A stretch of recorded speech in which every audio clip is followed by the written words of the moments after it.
الحمد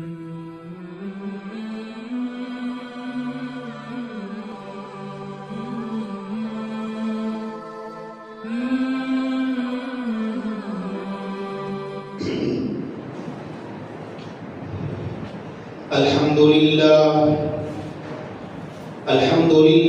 نحمده ونستعينه ونستغفره ونؤمن به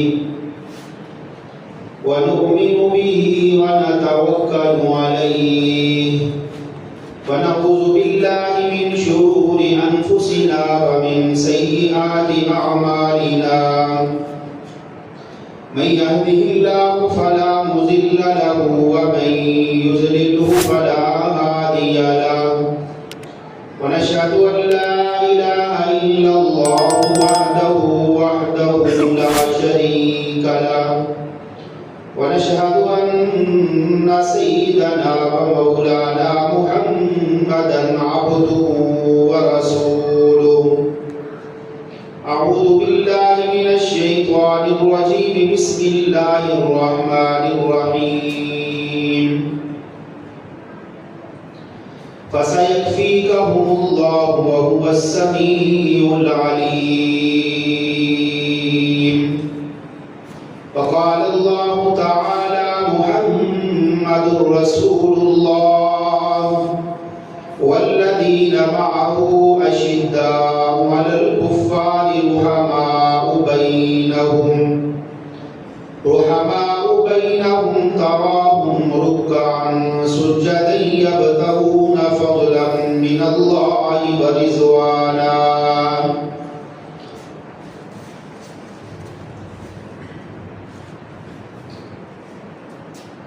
صدق الله العظيم وصدق رسوله النبي الكريم ونحن على ذلك من الشاهدين والشاكرين والحمد لله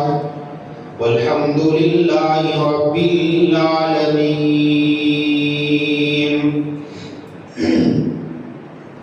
اللهم صل على محمد وعلى آل محمد كما صليت على إبراهيم وعلى آل إبراهيم إنك حميد مجيد اللهم بارك على محمد وعلى آل محمد كما باركت على إبراهيم وعلى آل إبراهيم إنك حميد مجيد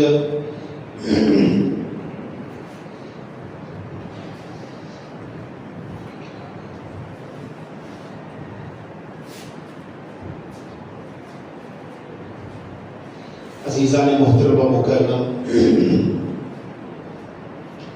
میں اور آپ اللہ رب العزت کا جتنا بھی شکر ادا کریں وہ کم ہے کہ اللہ رب العزت نے نماز جمعہ کے لیے مجھے اور آپ کو اپنے گھر میں آنے کی توفیق نصیب فرمائی۔ جو لوگ ابھی تک غفلت میں ہیں اللہ رب العزت انہیں بھی نماز جمعہ ادا کرنے کی اللہ رب العزت توفیق نصیب فرمائے۔ دنیا کے کام یہ ایسے ہی لگے رہنے ہیں جب تک میں اور آپ دنیا کے اوپر دین کو، عبادات کو ترجیح نہیں دیں گے، اس وقت تک ہماری زندگی میں سکون نہیں آ سکتا۔ اس وقت تک ہماری زندگی میں سکون نہیں آ سکتا جب تک ہم دنیا کو پیچھے نہیں چھوڑیں گے۔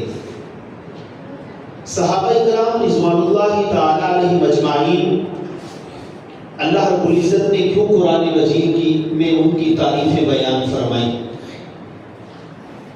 بچے ان کے بھی تھے، معاملات ان کے ساتھ بھی تھے، خوشیاں بھی تھی، غم بھی تھے، بیماریاں بھی تھی،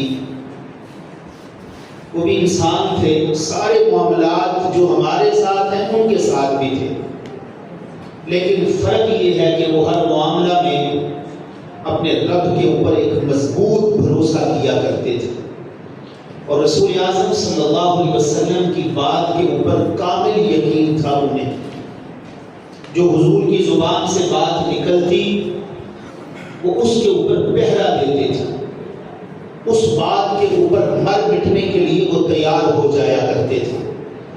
اور رسول اعظم صلی اللہ علیہ وسلم نے کسی بات کے اوپر خیر کا وعدہ کیا، یہ عمل کرو گے یہ ملے گا، یہ عمل کرو گے اس کا بدلہ یہ ملے گا، وہ بڑے یقین کے ساتھ اس عمل کو کیا کرتے تھے، کیونکہ ان کا یقین تھا آسمان نیچے آ سکتا ہے، زمین پھٹ سکتی ہے، محمد کریم صلی اللہ علیہ وسلم کی زبان مبارک سے نکلی بات کبھی جھوٹی نہیں ہو سکتی۔ پھر وہ اپنی آنکھوں سے اس خیر کو، ان برکتوں کو، ان عظمتوں کو، ان رحمتوں کو وہ اپنی آنکھوں سے وہ مشاہدہ کیا کرتے تھے۔ صحابہ کہیں نکلے ہوئے تھے، ایک صحابی وہاں پہ پہنچا اور اس نے کہا یار تم یہاں ہو، وہاں تو جس بستی میں تمہارا گھر ہے اس بستی کو آگ نے لپیٹ میں لیا ہوا ہے، تو میں نے اپنی آنکھوں سے دیکھا ہے کہ وہ آگ جو لگی ہوئی ہے نا اس بستی میں وہ تیرے گھر کے قریب پہنچی ہوئی تھی، تو مجھے تو ایسے لگتا ہے تیرا گھر جل کے راکھ ہو گیا ہوگا۔ تو اس نے اتنے اعتماد کے ساتھ، اس صحابی رسول نے بڑے اعتماد کے ساتھ بیان کیا، کہا کہ تم جا کے دیکھ لو، پورا محلہ جل سکتا ہے لیکن میرے گھر تک آگ نہیں پہنچ سکتی۔ اس نے کہا وہ کیسے؟ کہا نبی اکرم صلی اللہ علیہ وسلم نے جو دعائیں مجھے سکھائیں میں وہ پڑھ کے آیا ہوں اپنے گھر میں، جب وہ پہنچتے ہیں تو کیا دیکھتے ہیں ان کے گھر تک آگ پہنچی ہی نہیں ہے۔ یہ تھا یقین کامل حضور اکرم صلی اللہ علیہ وسلم کی زبان مبارک کے اوپر، وہ آپ کے ایک اشارے کے اوپر، آپ کے حکم کے اوپر مر مٹنے کے لیے تیار ہو جایا کرتے تھے۔ ہم یقین جانیے جو کاروبار میں پیچھے جاتے ہیں مایوسی چھا جاتی ہے تو پھر ہم پریشان ہو کے بیٹھ جاتے ہیں۔ پھر جب ہم پریشان ہوتے ہیں نا، مایوسی چھاتی ہے، تو پھر یاد رکھیے گا شیطان ہمارے ایمان کے اوپر حملہ کرنے کی کوشش کرتا ہے۔ وہ ہمیں مسجد سے دور کرے گا، قرآن مجید سے دور کرے گا، ذکر و اذکار سے آپ کو دور کرنے کی کوشش کرے گا۔ مایوس نہ ہوا کریں، اپنے رب کا شکریہ ادا کیا کریں، نماز کی پابندی کریں، نماز اپنے رب کے ساتھ اپنا گہرا تعلق بنائیں۔ یقین جانیے ہفتے میں ایک دن ہی مقرر کر لیں، نماز تو پڑھنی ہے، اس کے بغیر چھٹکارا نہیں ہے۔ نماز کے بغیر چھٹکارا ہوتا تو اس کائنات کی سب سے بہترین شخصیت جن کے جسم کے قریب گناہ آ نہیں سکتا وہ محمد کریم صلی اللہ علیہ وسلم ہیں، لیکن آپ نے بھی آخری وقت تک نماز کو ادا کیا اور اپنی امت کو بھی اس بات کی تلقین کی کہ لوگوں نمازوں کی حفاظت کرنا۔ میں تمہیں نمازوں کی فرائض کی پابندی کی تلقین کر کے جا رہا ہوں۔ جب آپ نماز پڑھ رہے ہیں، آپ تو معصوم عن الخطا ہیں، ہمارے تو گناہ ہی اتنے ہیں، یقین جانیے شاید زمین کے اوپر اتنے ریت کے ذرے نہ ہوں جتنے ہمارے گناہ ہیں۔ تو پتہ نہیں ہمیں کس نے دھوکے میں ڈال دیا ہے، پتہ نہیں ہم کس خوش فہمی میں مبتلا ہیں کہ نہیں یار وہ جنت میں ویسے ہی چلا جاؤں گا۔ یہ تو ہماری حویلی نہیں ہے کہ جو چاہے جنت میں داخل ہو۔ جنت میں وہی داخل ہوگا جس کو نامہ اعمال دائیں ہاتھ میں دیا جائے گا، رب راضی ہوگا، پھر اس کے لیے جنت کا دروازہ کھلے گا۔ تقوی والا ہوگا، پرہیزگار ہوگا، رب سے ڈرنے والا ہوگا، اس کے لیے جنت کا دروازہ جو ہے وہ کھلے گا۔ اس لیے میرے بھائیوں مایوس ہو کے کبھی نہ بیٹھیں، اپنے آپ نماز کی پابندی کریں، قرآن مجید کی تلاوت کریں، ہفتے میں ایک دن ایسا بنائیں اپنے رب سے راز و نیاز کی باتیں ضرور کیا کریں۔ وہ ہر وقت بیدار ہے، وہ ہر وقت زندہ ہے، وہ ہر وقت جاگتا ہے۔ موت سے، نیند سے، اونگ سے پاک اگر کوئی ذات ہے تو وہ کون سی ذات ہے؟ بولیے گا، سب بولیے گا، وہ اللہ کی ذات ہے۔ تو میرے بھائیوں ہم اپنے گھروں میں یہ ماحول بنائیں، اپنے رب سے اپنا تعلق بنائیں، اپنی حاجتوں کو، اپنی ضرورتوں کو، اپنی پریشانیوں کو، اپنی اپنی بیماریوں کو، اپنی تکلیفوں کو اپنے رب کے سامنے رکھیں اور پھر اپنے رب کے ساتھ دل جمی کے ساتھ، یقین کامل کے ساتھ اپنے رب سے مانگیے گا، اور پھر اس نیت سے، اس عقیدے سے مانگیے گا کہ میرا رب جو ہے وہ میری دعاؤں کو سنتا ہے، وہ میری دعاؤں کو رد نہیں کرتا، وہ میری شہرت سے بھی زیادہ قریب ہے۔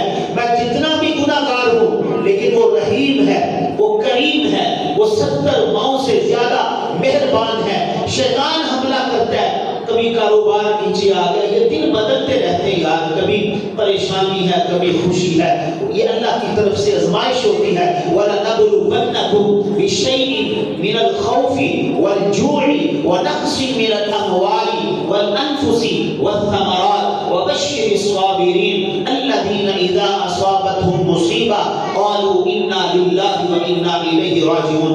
اللہ کی طرف سے آزمائشیں آتی ہیں، کبھی بھوک کا آ جانا، کبھی مال میں کمی کا آ جانا، کبھی پھلوں میں کمی کا آ جانا، اولاد کی کمی کا، یہ ساری چیزیں اللہ کی طرف سے آزمائشیں ہوتی ہیں۔ لیکن فرمایا میرے جو بندے ہیں وہ ہر وقت میرا شکر ادا کرتے ہیں، میرے بندے جو ہیں وہ مسائل کے اوپر صبر کرتے ہیں۔ الذین اذا اصابتهم مصیبہ، جب انہیں کوئی مصیبت پہنچتی ہے، وہ کاروبار کی کمی کی صورت میں ہو، وہ بیماری کی صورت میں ہو، وہ کسی اور تکلیف کی صورت میں ہو، وہ میری چوکھٹ کو نہیں چھوڑتے، ہم مایوس ہو کے بیٹھ جاتے ہیں۔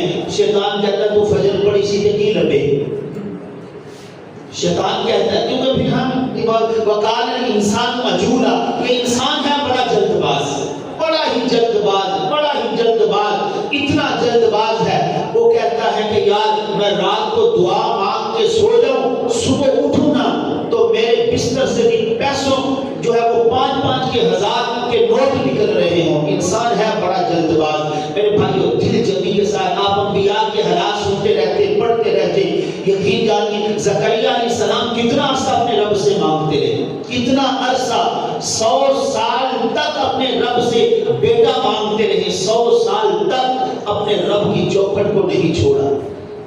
ہم تو ایک دفعہ کہنا یا اللہ یہ کام ہو جائے، یا اللہ یہ کام ہو جائے، پھر جتنی بے رخی کے ساتھ اپنے رب سے مانگتے ہیں یہ کسی کو بتانے کی ضرورت نہیں ہے۔ آپ لوگوں کو یہ دعوت دے رہا ہوں، آپ اپنے گھر کا ماحول بنائیں، اپنے گھر میں مصلی بچائیں، اپنے رب سے مانگیں، اپنی آنکھوں سے آنسو بہائیں، اپنی تکلیفوں کو، اپنے قرضوں کو، اپنی بیماریوں کو، اپنی حاجات کو، اپنے دکھڑوں کو اپنے رب کے سامنے رکھیں، اپنے رب کو اپنے دکھڑے سنائیں۔ یقین جانیے وہ آپ کے دکھڑوں کو سنے گا بھی، وہ آپ کی تکلیفوں کو دور بھی کرے گا۔ اس کے آپ دیکھیں تو صحیح، حالات پڑھ کے دیکھیں کیسے میرے رب کو اس کے بندوں نے پکارا، اور میرے رب نے کیسے جو ہے وہ ان کی پکار کو سن کے، ان کی دعاؤں کو قبول کر کے میرے رب نے ان کی حاجتوں کو پورا کیا۔ کبھی ہمارے لیے ہے، میں نے گزشتہ جمعہ میں بھی کہا تھا تیرے اعمال سے ہے تیرا پریشان ہونا، ورنہ مشکل نہیں ہے، مشکل آسان ہونا۔ یہ ہماری بدعمالیوں کا نتیجہ ہے۔ اپنے رب کے ساتھ اپنا گہرا تعلق بنائیں، اپنی جوانیوں کو قیمتی بنائیں، اپنے رب کے سامنے گر گڑائیں، اپنے رب سے رو رو کے معافیاں مانگیں، یا اللہ کوئی غلطی ہو گئی ہے مجھے معاف فرما دے، میرے اللہ میں کمزور ہوں، میں امتحانوں کے قابل نہیں ہوں، میرے اللہ مجھے معاف فرما دے، میرے اللہ مجھے اپنے رب سے تعلق بنائیں۔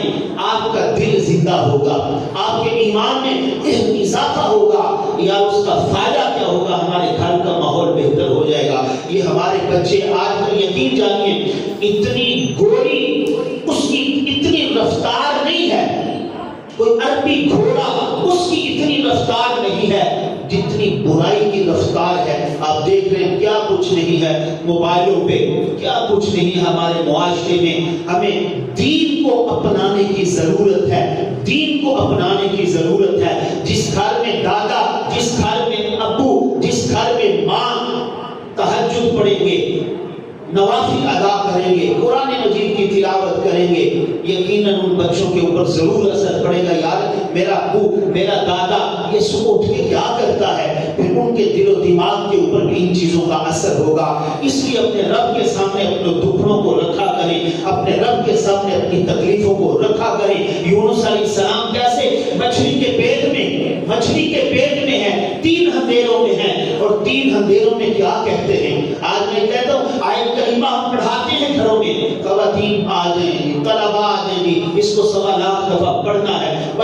کو پورا کرنا ہے، گنتی پوری کریں۔ بھائی کس نے کہا گنتی پوری کریں؟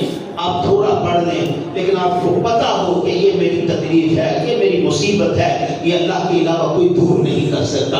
یہ دیکھیے پانی کا اندھیرا ہے، رات کا اندھیرا ہے، مچھلی کے پیٹ کا اندھیرا ہے۔ ان تین اندھیروں میں یونس پیغمبر نے کیا کہا؟ فنادا فی الظلمات ان لا الہ الا انت سبحانک انی کنت من الظالمین۔